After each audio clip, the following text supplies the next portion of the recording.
Hi guys, it's Choco here. Welcome to the cave.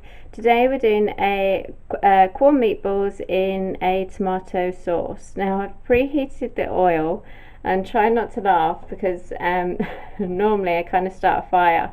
So I'm going to do all my talking now before I put stuff in.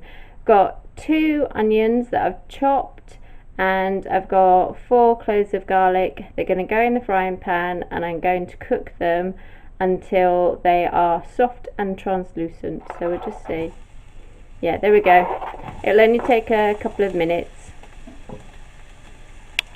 I'll just put them in. I don't know why I'm pausing. I'll just put them in.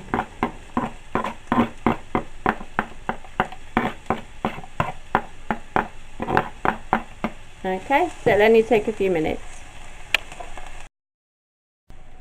Okay, so they've been going for about a minute and a bit. My oil was a bit too hot, so I'm worried about the garlic burning. So now I'm going to add 2 cans of chopped tomatoes.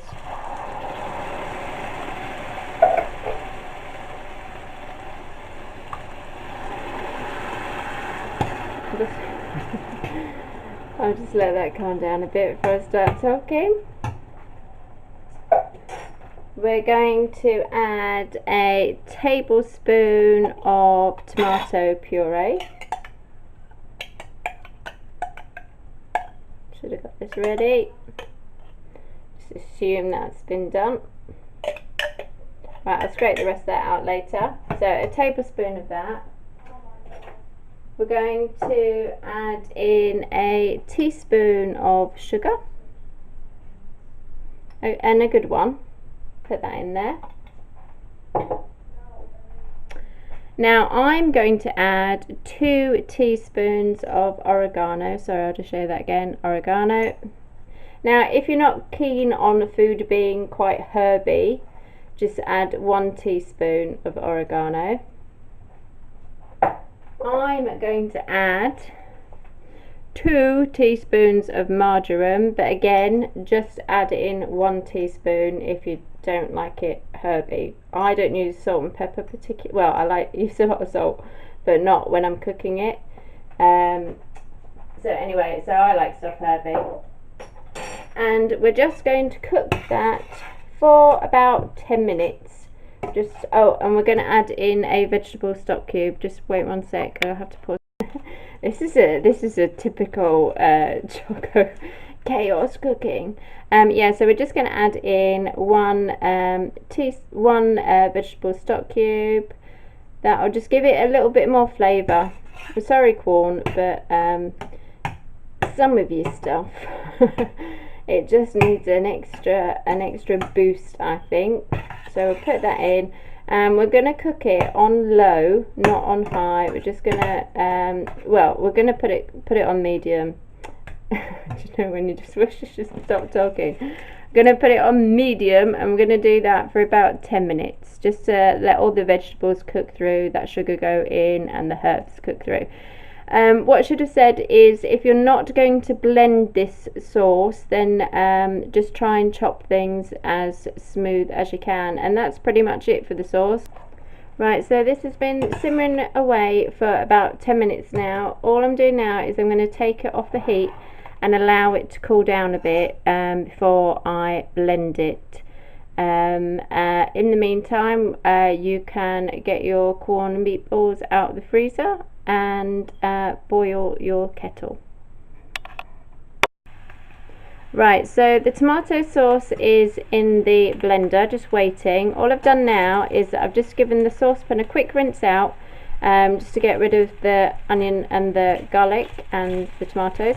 And now what I've done is I'm just going to fry off these frozen Quorn meatballs for a bit. They're just these. You get like 300 grams in a pack. Now I'm going to be cooking this for 3 people and it's going to do 2 lots of meals, and I found that 1 pack isn't enough.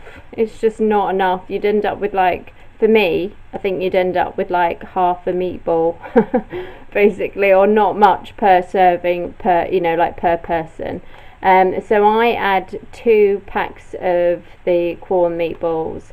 It doesn't work out, you know, there's barely any ingredients, to be honest, so it doesn't work out that much. It probably works out to be like, I don't know, like maybe like 50p per portion, I guess, which isn't too bad.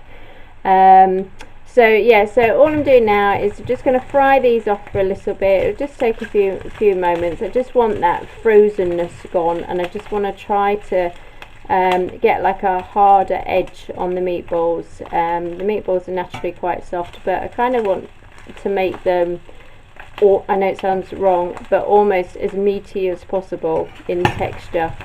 So like I say, I'm just going to fry them off rather than putting them straight into the sauce. Okay.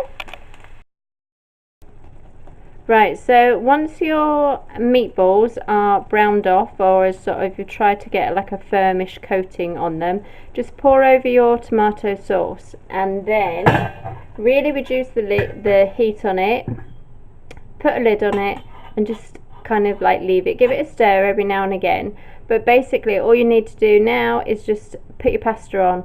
When your pasta's cooked, this is ready, and that's it, folks. For your pasta, you want sort of long pasta, so spaghetti, tagliatelle, something like that, linguine, I think that's another long one. If not, pasta spirals or whatever you've got in, just any pasta. I've done it with pasta twirls or whatever they're called. It'll be fine. Yeah, so just everything, or this to go on a low heat and just cook your pasta as normal. Right, just a quick shot of the final product. It's there with some spaghetti, and you've obviously got the meatballs. Now we're using cheddar. Ideally you would use like an Italian cheese, like Parmesan or however they say it. My children are trolls and don't like it. They like cheddar. And yeah, that's it.